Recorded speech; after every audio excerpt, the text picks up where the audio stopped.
All right.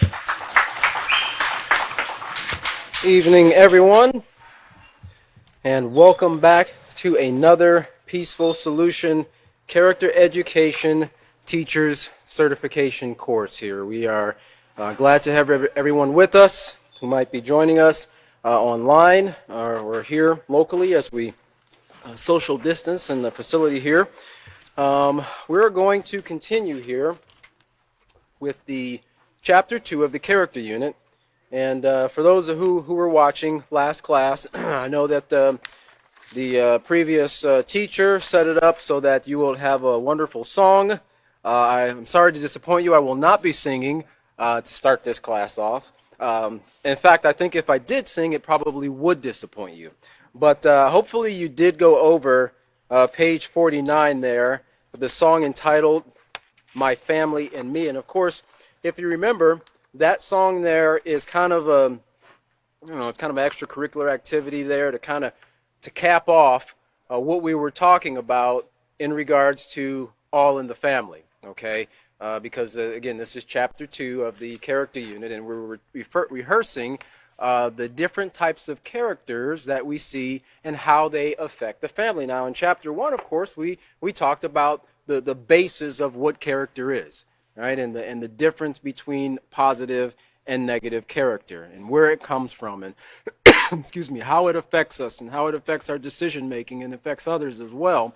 Well, as we see here, because the theme continues on throughout all the units of the Peaceful Solution, you learn about what that concept is that you're going to be learning, and then you learn about how it affects you, and then starts to build from there. And of course, these are continually building blocks. Well, in regards to this, in chapter 2, we see that we talk about the family. Well, why is the family so important?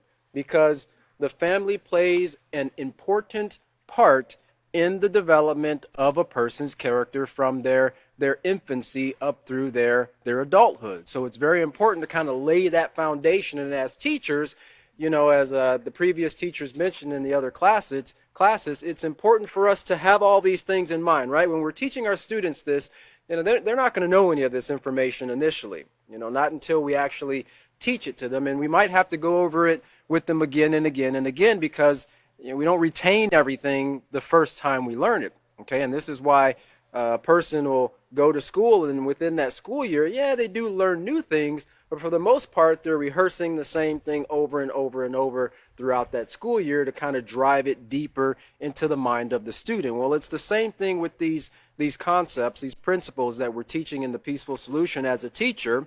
Remember what it was said in previous classes, how do you measure the effectiveness of this character education program? Well, it's through behavioral changes. So as we interact with the students throughout the day, throughout the week, or if you're using this at home, I know we do have a lot of people that homeschool their children, then you have to look at the behavior of the students to see if they're modeling those concepts that are being taught, and if not, go back and rehearse them again. Okay, there's nothing wrong with going back and revisiting those the principles that we've taught here. We went over. You can't go over it too much. Is basically what I'm saying. All right. So if you read over that page 49 there, that's that song My Family and Me. Let's look back there to LP2E. LP2E, and we're going to look at, we'll go over these, because we will need to read these procedures here. We'll look at procedure 8 and procedure 9.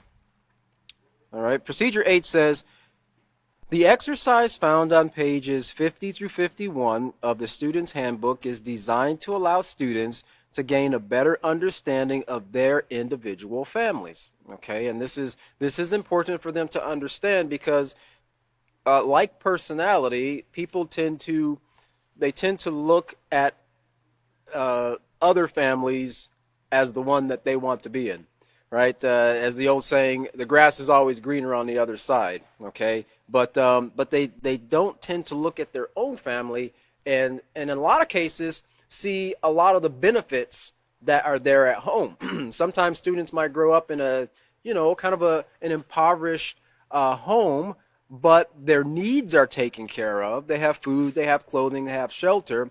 But because they don't see the importance of that, they might not like their home life. Okay. And so as we went over this and we talked about what a healthy family is, this will give them the opportunity to look back and reflect on their home life, because they might be a little bit poor, but they have food, clothing, and shelter, and they're not physically, verbally, or sexually abused.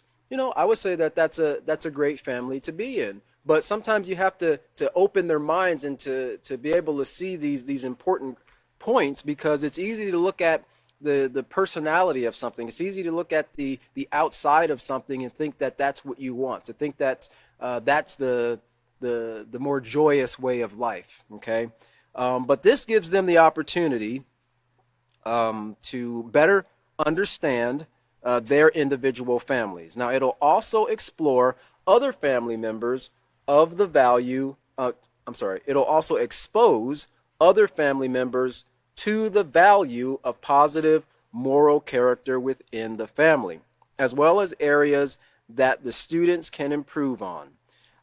Assign the exercise Family Matters Family Assessment as a take-home assignment. So essentially this would be homework for the students.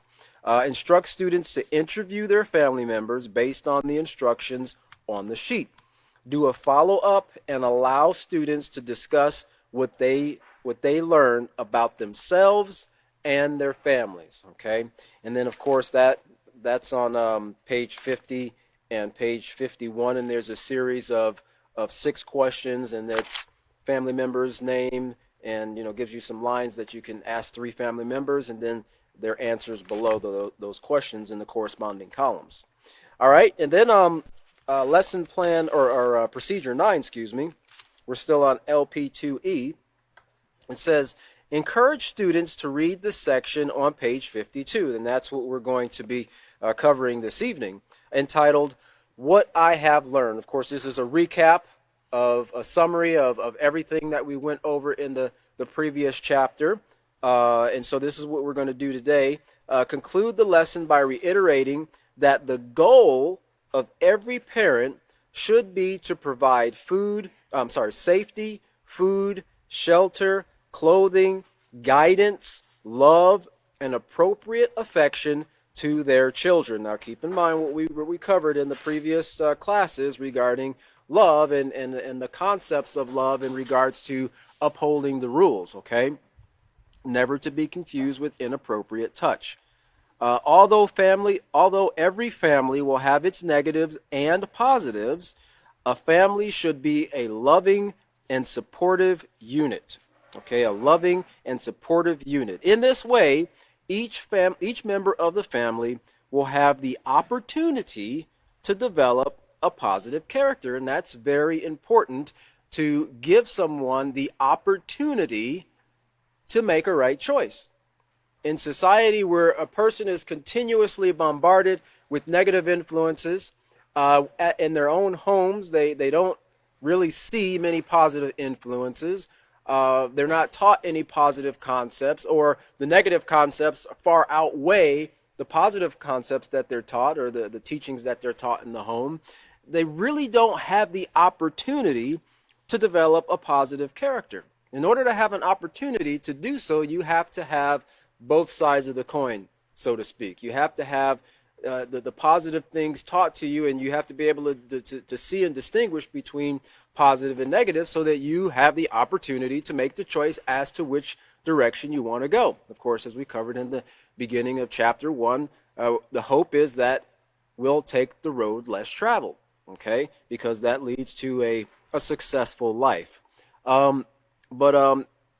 It says there, I'll just reread that last part. It says, although every family will have its negatives and positives, a family should be a loving and supportive unit. In this way, each member of the family will have the opportunity to develop a positive character. The definition of that word unit there, it is a noun, and it simply means an individual thing or person regarded as a single or as single and complete, but which can also form an individual component of a larger or more complex whole. Okay, so that larger or more complex whole that we're referring to in this chapter is the family unit. Okay, and each member of that family unit, plays a part in, as we learned from chapter 1, and of course in this chapter as well, the development of the character in every other member in that family unit, including theirs as well. Okay, because remember, it's our family members and our parents and siblings and so forth that help in the development of the things we value and the development of our character as well. Well, we also do the same thing towards other people who are in our family. So let's look over to page 52 here. Page 52. All right. And this is the title or the section, What I Have Learned. And we're going to be covering 8 points this evening. Let's see here. And let's look at the first checkbox there, point 1. It says, my parents and other family members play an important part in the development of my character and personality, okay? Like we learned in the chapter 1, and of course in this one here too, those factors that help to develop a person's character includes environment, the influences, and the family values, right? Family values. Well, your environment, for the most part, for your first 4 or 5 years, you spend mostly at home, okay? Unless you're in a situation where, you don't, babysitters and things like that. But for the most part, at the end of the day, you do go back home. But let's look at page 35. We'll look at page 35 and 36. And this, of course, these are where these components are realized here. Page 35 and 36 there we see, page 36. At the very beginning there of the chapter, in the introduction, it says, your parents and your environment, as well as other siblings and family members, play a major role in what you value and the development of your character. Now remember, of course, values are things that are important to you, okay? And your environment is pretty much everything around you. The people that you spend the time with, the neighborhood you grow up in, the school, all those things play a part in your environment. Well, all of these play a major role in what you value and the development of your character. But keep in mind, as we've said previously, that's not a necessarily fixed situation that you're in. Okay, now your character begins to be shaped from the moment that you're conceived up through the time when you start making decisions on your own. But even if you've developed certain characteristics into a person's adolescent or teenage life, because this, what this is directed to, but it applies to everyone. Even if you're 50 or 60 or 100 years old, you can still change. Okay, even though the influences that came from home, the family values and so forth, played a major role in the development of your character, it's important to allow the students to reiterate to them that they're not stuck in that situation. Their past does not have to define their future. Okay, it might, of course, it has shaped them up to who they are right now, because it's only shaped based on the tools and the information that was given to them up until the point that they start to learn the peaceful solution. So there are a combination of the things that they grew up around, the values and the teachings and influences up to that point. But from this point forward, now with being equipped with the tools, the knowledge, the education to make better choices and become a person of integrity in the development of a positive character, they can turn that whole thing around from that day forward. And it's important to express that to them, because a lot of people feel hopeless in their life, right? They grow up in an environment where hope is not expressed, right? You're going to end up being just like, your father or your uncle, he was in jail at X amount, a time, or he was, killed on the streets at this age, or you're just going to end up on welfare or this or that, or, and they just continuously reiterate these negative sayings to the person, and it kind of demoralizes them. But of course, the peaceful solution gives them hope. It helps them to see that no, you're not stuck in that situation. We acknowledge and recognize that, okay, there are some areas in my character that are not positive. Now, what can I do to change it? And that's what we want to do. We want to focus on the positive, accentuate the positive, and work on eliminating the negative. Okay, well, you got to know what the negative is in order to eliminate it, and that comes through this process of education.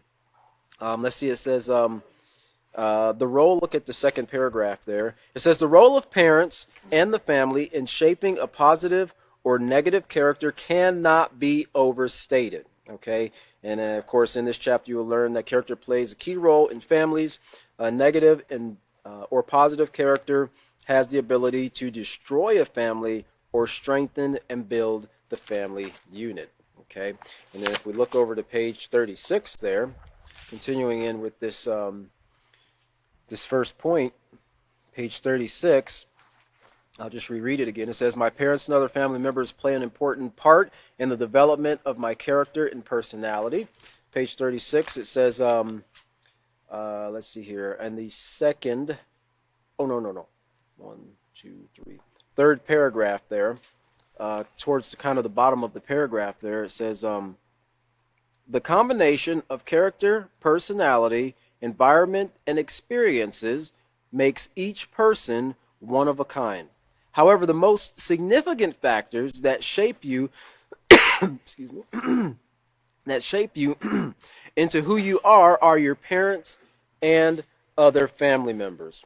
It is from these two sources that you learn what to value, how to behave, and how to respond to different situations.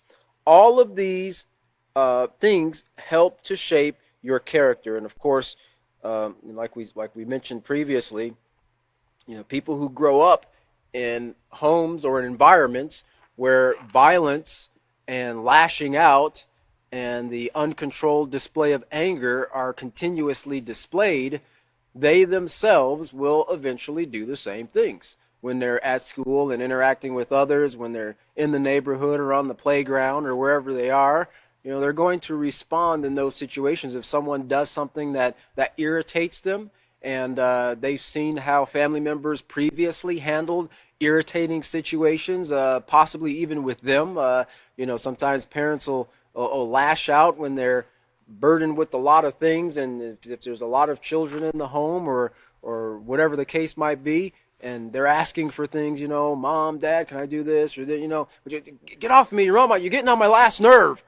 And I've heard that a few times growing up. I don't know how many last nerves my mom had, but apparently I think I jumped on several of them.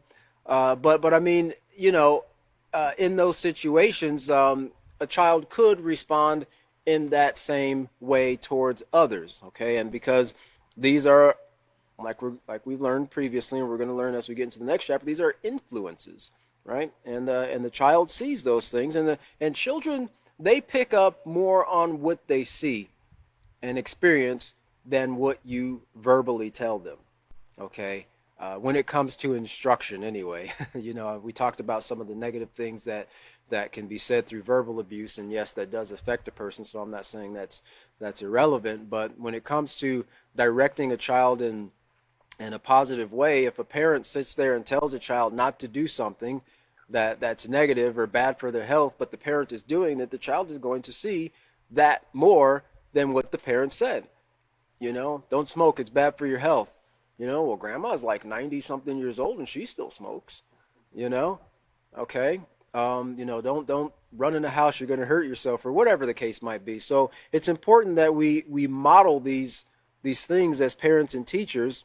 And point out to the children as well, the students as well, that even though you might see certain things taking place in your family, go back to the concepts of the peaceful solution. If what is being said or what is being done brings harm to that person or to someone else, then you shouldn't do it. Okay, this goes back to moral principles or moral values, which relates to rules. All right, and let's see here. Did I cover that? Oh, yeah, I sure did. Okay, I have that note there twice. All right, so that's point number one. My parents and other family members play an important part in the development of my character and personality. Okay, number two there, it says all of my interactions and experiences affect the way I grow and what I value. And notice that first word there, all of my interactions and experiences. And as we're going to see, as we prepare to move into the next chapter, which is, really getting into influences, because those influences are continuously around us, even at home, even when the child is young and growing up in their formative years, those are still influences that, and their interactions with their family members, they affect the way that individual grows and, of course, what they value. And we talked about some of the positive values that can be developed in early childhood, but also some of the negative values that can be developed as well. Let's see here. That word there, let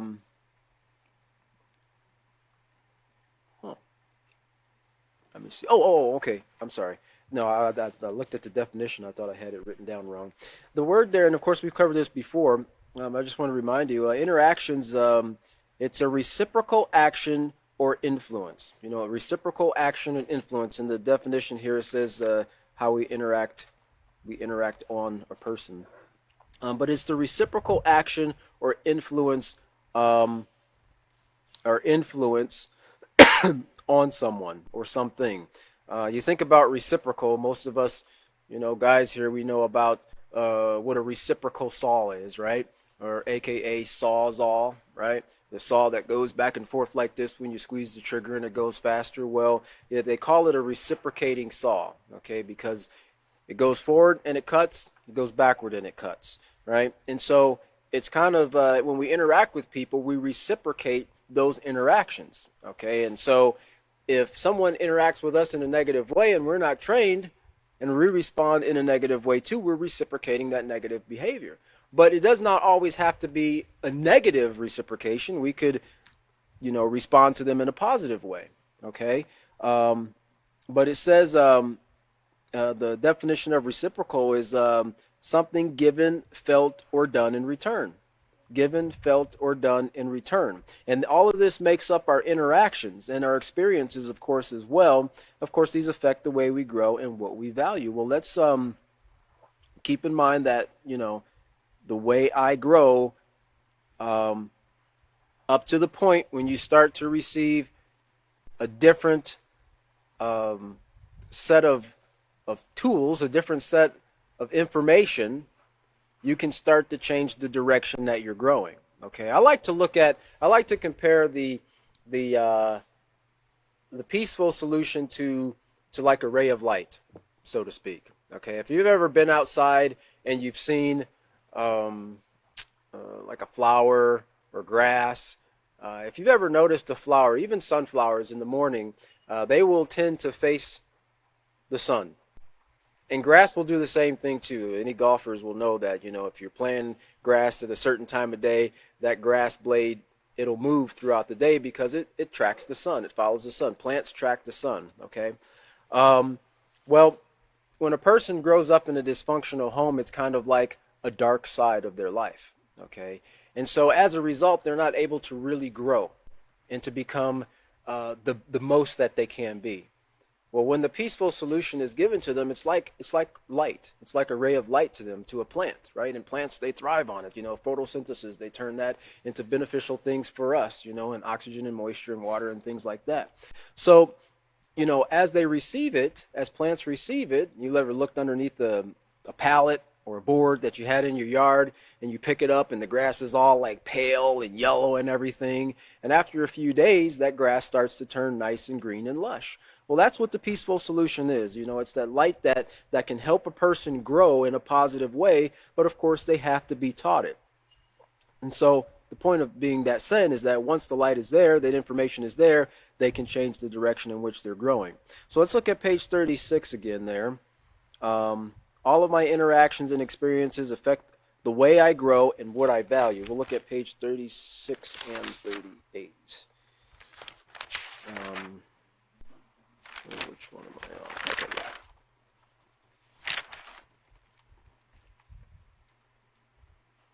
Okay. Yeah, so that was basically what we just read there. The combination of character, personality, environment, and experience makes each person one of a kind. However, the most significant factors that shape you into the way you grow are your parents and other family members. Now, if you back up there to the top, not top, but the first sentence in the second paragraph, it says, family members also share personality traits, but unlike character traits, which are sometimes inherited genetically, shared personality traits are often learned behaviors. A learned behavior is something you see and then practice. And that's the thing about experiences. Experiences, it's merely an event or an occurrence that leaves an impression on someone. Okay, an experience is an event or an occurrence that leaves an impression on a person, on an individual. Okay, and of course these affect, like if a person was neglected as a child, they might not like being by themselves, right? So they might have what people call separation anxiety. Okay, or they might like being by themselves more because that experience impacted them, and they don't like being around people. Okay, so these are some of the things that help shape the way a person grows and what they value. Um, let's look at page. Well, if we look at page 38, we see how that pertains to the parent, but also the students. They're eventually going to become parents and adults themselves. It says in the first paragraph, under when there are problems at home, towards the middle, it says an adult's experiences, values, and character define what kind of parent he or she will be. Even the students that we're teaching at this time, they will eventually become parents. They'll definitely become adults, but they'll become parents possibly one day. Although most parents treat their children with love and respect and provide them with food, safety, and shelter, there are some parents, because of their upbringing and choices, who are verbally, emotionally, physically, and even sexually abusive to their children. All right, and so let's look at page 40 there. Okay, let's see here.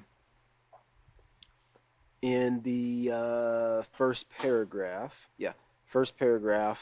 second sentence, it says, when someone grows up in the home where there is physical and sexual abuse, their self-concept and character development will be affected. Okay, and of course, self-concept is the way you see yourself, and these are factors, these are influences, these are experiences that a person goes through or might go through in their family life that affects the development of their character.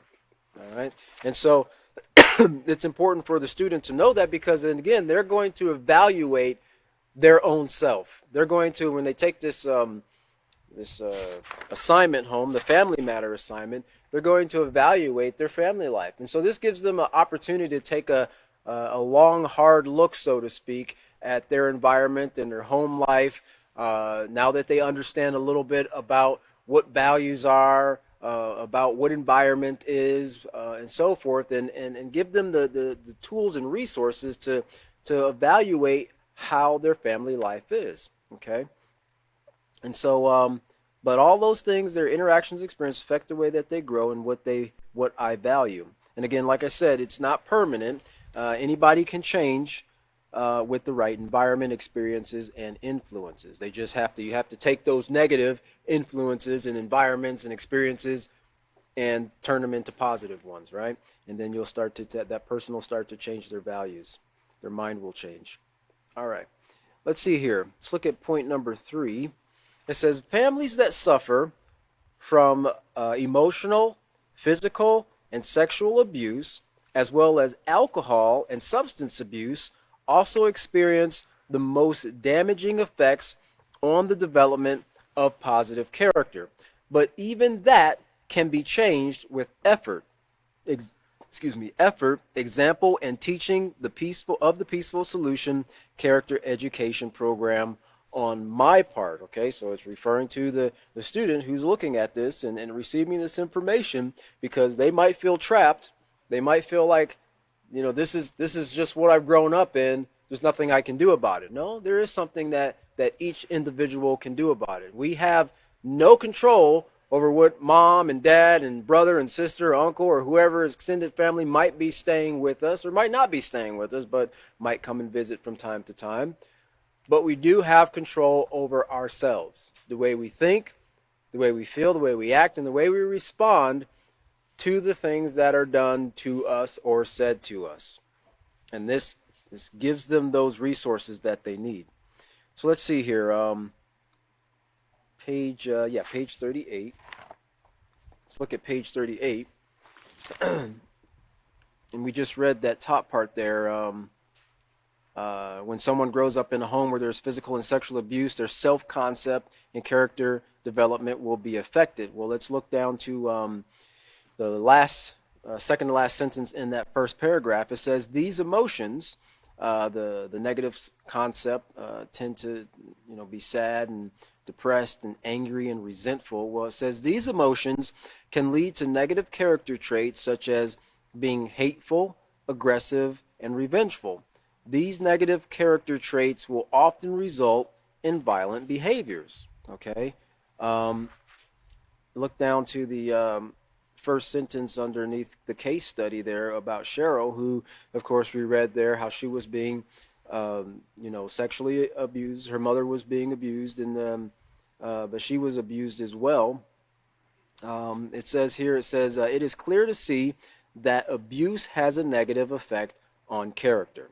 Okay, Cheryl became revengeful and arranged for her father to be killed. Not her mother. I was thinking about a different accounting there. But she arranged for her father to be killed. Okay, so we see how these negative things affected her character and the choices she made.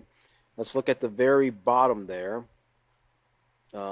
At the very last sentence there, it says, here are some other problems that affect the home and the development of a positive character, because we're talking about these things having an effect on the development of a positive character. And these are some of the negative things that take place in a home, such as alcoholism, domestic violence, substance abuse, and divorce. And there are many more things that can take place, but these are just four things that are very common in society right now.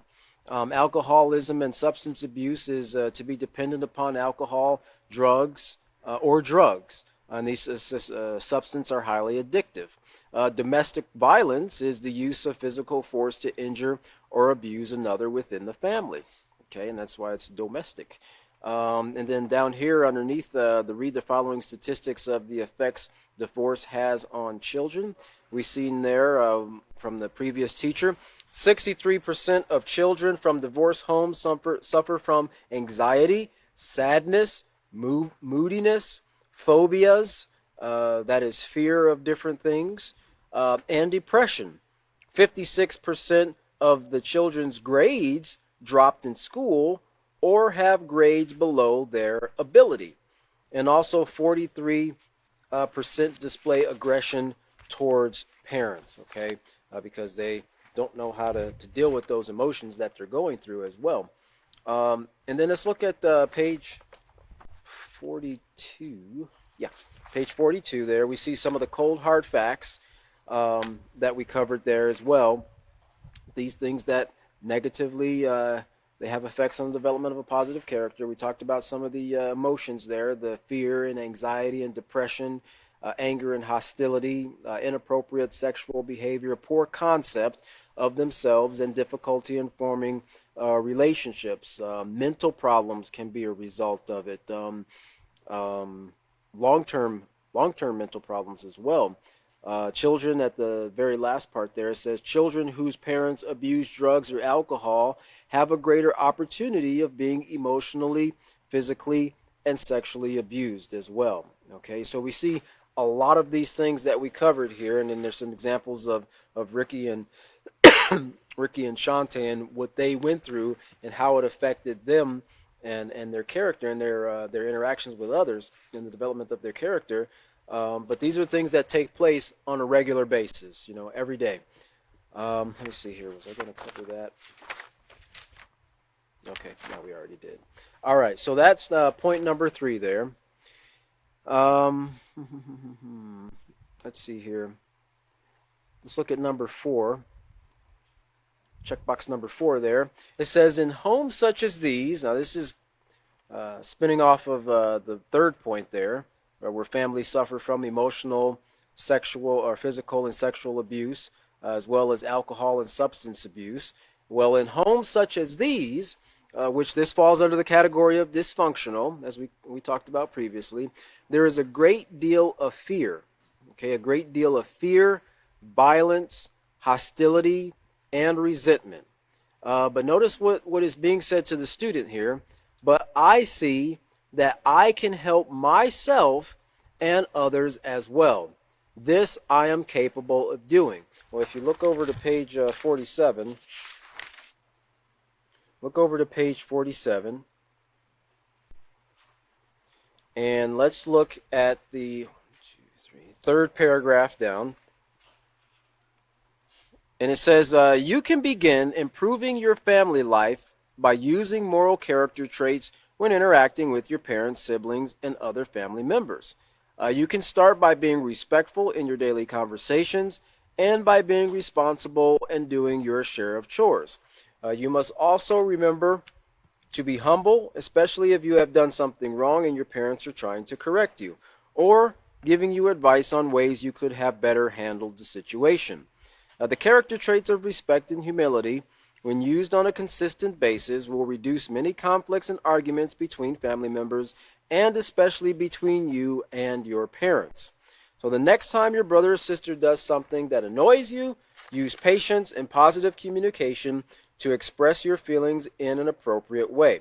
This means no name calling or purposely trying to hurt his or her feelings. Then be willing to forgive. Keep reminding him or her on page 48 that you would prefer hearing a request for permission before touching your things. Always be the one to set the right example to avoid conflicts. Okay, always be the ones to set the right example to avoid conflicts. And this can be very difficult for a young person. It's sometimes very difficult for adults to set the right example when they're, someone's saying something or doing something to them that's very disrespectful, okay, or that they might perceive as very disrespectful. Well, to humble themselves and respond in an appropriate way or respectful way, that could be a challenge, right? But it does become easier over time. But in setting the right example, look at the next sentence there. Model these things to help others learn from you too. Remember, model these things so others can learn from you too by your example. And that's what we're covering here. I can help myself and others as well. And of course, when we are trained, when they're taught these things, then they'll put them into practice. And in a lot of cases, and we've heard it many times, that parents see the change in their students' behavior and their attitude after starting to learn the peaceful solution. And it's just little things at first. It's not like they're all of a sudden, some type of saint or anything like that. But it's the little things that the parent knows, okay? Because sometimes parents struggle to train their children and to bring them up because, life doesn't come per se with an instruction booklet on how to raise a child, and everybody has different personalities, different characters, and there might be some other issues that are involved with raising the child that are uncontrollable, certain mental issues and things like that. And parents do, in most cases, they do try to do their very best. Well, it can be very difficult for them, but when their child is taught this character education program, and they start to grasp hold of it, it's kind of put on their level where they can understand it, then they start making small changes. Like, it might be just something as simple as saying, yes, mom, or yes, dad, okay? Or not arguing back, right? Sometimes children like to get the last word in everything, right? Go clean your room. I don't want to clean my room. Well, you need to clean your room. Why doesn't somebody else clean it? Why don't you clean it if you want to clean it? Children like to argue back. They always want to get the last word and things like that. Well, when they start to realize, well, that's not the proper way to respond to, your parents, and they stop doing that, parents take notice of that, okay? And so this it makes an impression in the parent's mind, okay? And so they start to inquire, well, what is it that they're learning from this peaceful solution? If it's helping my child, then it probably can help me too, okay? And they start to learn the information themselves. And then that way you can see the whole family start to develop this positive character. And we're going to cover a little bit of why it's important for the whole family to learn these things to make the family complete. So it says here, this I am capable of doing, okay? Because each person is capable of putting these things into effect to start to change their character. All right, let's look at 1, 2, 3, 4, number 5 there, or point 5 there. It says these these emotions, and I just put in there for my notes, negative emotions, lead to negative character traits such as hatred, aggression, and revenge. But I can find ways to assist in all problems as I grow and develop my moral character traits. And of course, we just covered those things that we talked about on page 47 and 48. Each person doing their part to practice moral principles. That's how a person can assist in all problems as they grow and develop their moral character traits. Like I said before, I kind of jumped ahead of myself, not arguing back, doing your part, following the instructions that the parents give you, doing your chores as they're assigned to you, and so forth, keeping your room clean. And this is how the person or the child can assist in all problems. And of course, that was, like I said, page 47 there, 47 and 48. Let's see there. So let's look at number 6 there. It says, in healthy moral families, violence and abuse are discouraged because positive values and positive character traits based on respect and compassion are at the core of all interactions between family members. Notice here at the bottom there, again, as a kind of a positive note to the student, I will also do my part to assure complete peace within my family. Okay, and so there at the top there says in a healthy family, or in healthy moral families, and just you keep this in mind, for your notes, but also reiterating to your students in regards to morals. We keep going back to that, and we're always going to keep going back to that to keep it fresh and on the forefront of our minds. Moral families are families that apply the rules that don't bring harm to anyone, but instead, bring about those positive attributes, the health and the safety, the love and the appropriate affection in the family. And violence is discouraged, and so forth. And let's just jump back to page. This is from chapter 1, but this just ties into morals there. At the very top, it's technically third sentence. It says a moral value is like a line that divides wrong behavior from right behavior.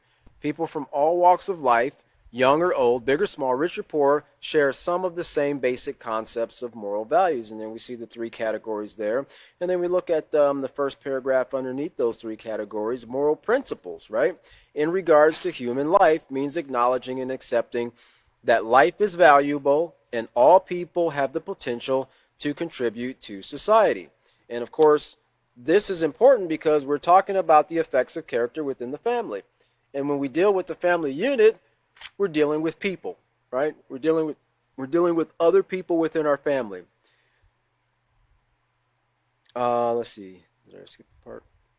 Oh, when you have a moral attitude towards others, you accept and appreciate that they have the right to live in peace, safety, and security. And this is a part of what you find in a healthy family: peace, safety, and security.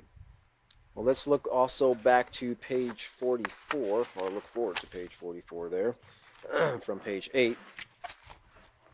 And this is where we covered what is a healthy family. Okay, what is a healthy family? And it says there in the first paragraph, kind of towards the middle where the mother is hugging the daughter there, it says the difference between a healthy family and that between a healthy family that has been trained or have trained themselves in moral character and a dysfunctional one is that in a healthy family, all members are given the love, respect, and support that is needed to develop moral character traits. In families educated in positive moral character, appropriate affection is shown to all members, right? So there shouldn't be a black sheep of the family, right? This one's the youngest, or this one's the middle, or that one's the oldest, or whatever. I mean, all members of the family should be shown this appropriate affection and so forth. Let's see here. Lost my place. In families educated in positive moral character, appropriate affection. Okay, yeah, is shown to all members. In other words, it is appropriate for members of a family to display true love.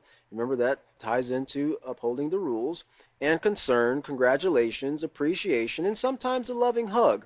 And this is not to be confused with the inappropriate touch of sexual molestation. Let's look down to the next paragraph there. It says, in these families, children communicate their needs to parents in positive ways, right? They communicate their needs to parents in positive ways, not like in one of the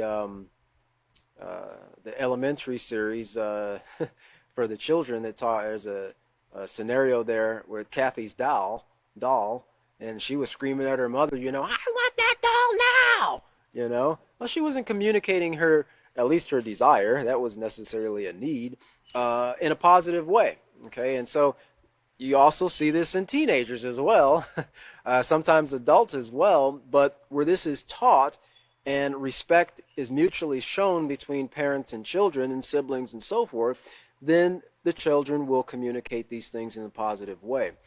Children also respond. Sometimes children will communicate their needs in a negative way, and sometimes this is done through stealing. Okay, they might need something, but they go about it in an inappropriate way of doing it. So where these character traits are taught, they're taught there's nothing wrong with this thing that you need or even something that they want, but this is the proper way to go about it. Keep the rules in obtaining the things that you want, and you'll never have to suffer a consequence with it. Children also respond to their parents with respect. And if anybody's ever watched I say Maury Povich, I don't think he's on anymore, a Dr. Phil show or something, sometimes you see those scenarios, those episodes where, the mother and the son, have been brought onto the show because the son is just completely, unruly to his mother or his father, and slapping her and yelling at her and so forth and things like that. Well, you won't see that in a healthy family. And of course, if they were trained in these things and given some time, that would eventually turn around as well. It says members of the family verbally express their care and concern for each other by saying, I love you or I appreciate you. And then at the bottom there, that first paragraph, in these families, physical and mental health are also valued. Therefore, the abuse of alcohol or drugs is discouraged. All right. Okay, so that was page 44 there. I wanted to make another note here. Oh, yes. Let me reread that point there. It says, in healthy moral families, violence and abuse are discouraged because positive values and positive character traits based on respect and compassion are at the core of all interactions between family members. I will also do my part to assure complete peace within my family. That word there, core, compassion, respect and compassion are at the core of all interactions between family members. That word, the definition of that word core there, I bet you, most of you, when you think of the word core, you thought of apple core. I could be wrong, but that's the first thought of core that came into my mind, right? And most of us don't want to eat the apple core, but from that core, other apples can be brought forth. And it says the central or most important part of something. That's the definition of the word core. The central or most important part of something. The part of something that is central to its existence or character. The part of something that is central to its existence or character. And of course, as we learn these concepts, right, they're changing, they're shaping, they're molding our heart and mind. And these concepts are at the core of our character. They're at the core of our existence. Our existence is, is who we are, right? It's how we act and how we exist, how we interact in our everyday lives with other people, or even when we're by ourselves. Okay, and so it's important that to understand that these things are at the core of all interactions between family members. So if the interactions between family members are not healthy, it's because there's kind of a rotten core there, right? And it has to be replaced with these positive principles, these concepts that we're learning here. But it says here at that last part, it says, I will also do my part to assure complete peace within my family. And 2 points I wanted to make there in regarding that complete peace with my family. And this is something that you can kind of iterate to your students, because especially in today's society, we're used to everything being so instant and quick, right? And that once we start to put something in practice, we should start to see full benefits immediately. Well, even though there are some things you'll start to see changes immediately when we start to practice the peaceful solution, the majority of the things that we see takes place over a period of time. And so it does take time for everyone to start to make this change and to turn their hearts and change their hearts and their minds and start to go down a positive path instead of a negative path. But also, everyone must mutually uphold and practice the moral principles for there to be complete peace. Okay, the family, every member of the family must, because if you have one member of that family, you can have a family of 5, and 4 people are doing everything they can to practice complete peace, and one person goes against the grain, right? It can disrupt the peace in the entire family, right? Now, it doesn't mean everybody in the family has to give up everything because this one member, didn't practice self-control, but there's an imbalance there, okay? And so it's important, to let them know, hey, it's going to take some time. Don't be discouraged if everybody doesn't jump on the peace train, so to speak. It's going to take some time. You continue to maintain your integrity and practice the things you have learned. And at the very least, you are improving yourself and are being a benefit to your family. And so let's look at point number 7 there. It says that although the average family might not have all the qualities of all the qualities of a healthy moral family, family members can nonetheless learn to develop the values and character that will make their family healthier. In fact, just as a note there in that word core, we won't go back there, but associate that with core with what we learned on page 18 in regards to integrity. All right, integrity, the internalization, and something internal is something on the inside. Okay, a core is also on the inside. Okay, and so these character traits help. They're at the center of your core and they make you who you are. So that's just kind of a little reference there. That core, that internalization of these positive character traits on page 18. Well, on page 47, in regards to point number 7 that we're talking about here. Page 47, and we'll look at the middle there. Yes.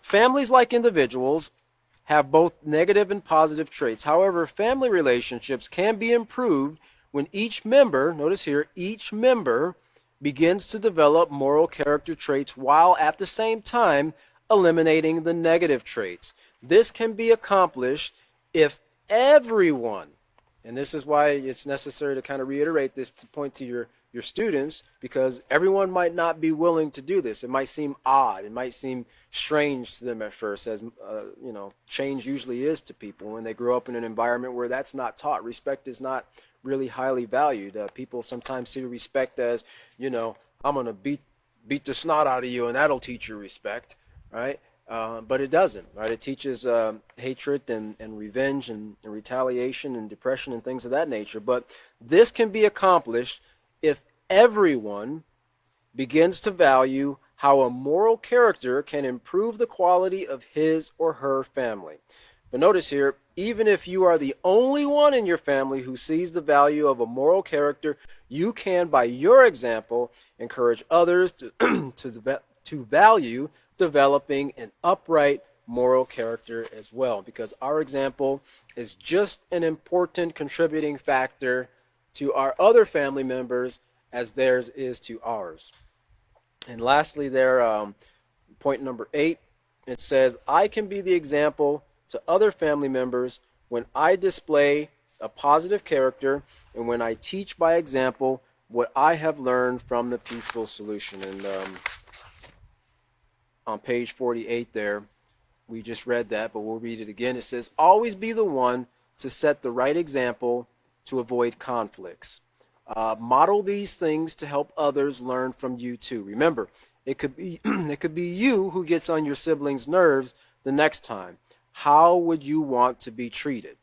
There are many ways a positive character can be used to strengthen a family. So consciously, make an effort to practice using your positive character traits every day, and by your example, encourage others to do the same. Okay, and so, that kind of wraps up this chapter here, chapter 2, and what I have learned in regards to the effects of character within the family. And just,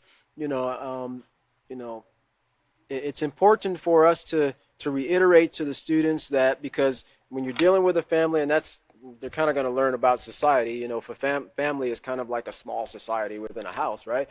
But they only have the ability to control what they can do. Okay.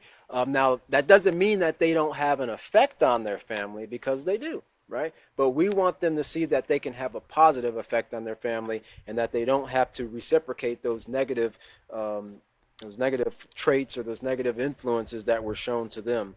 At the bottom there of the page there, it says, the strength of a family lies in positive character. And of course, as we close out there, I want you to keep in mind what strength is. It's not necessarily muscles. It can be used to describe muscles, but it says the quality or state of being strong, capacity for exertion or endurance.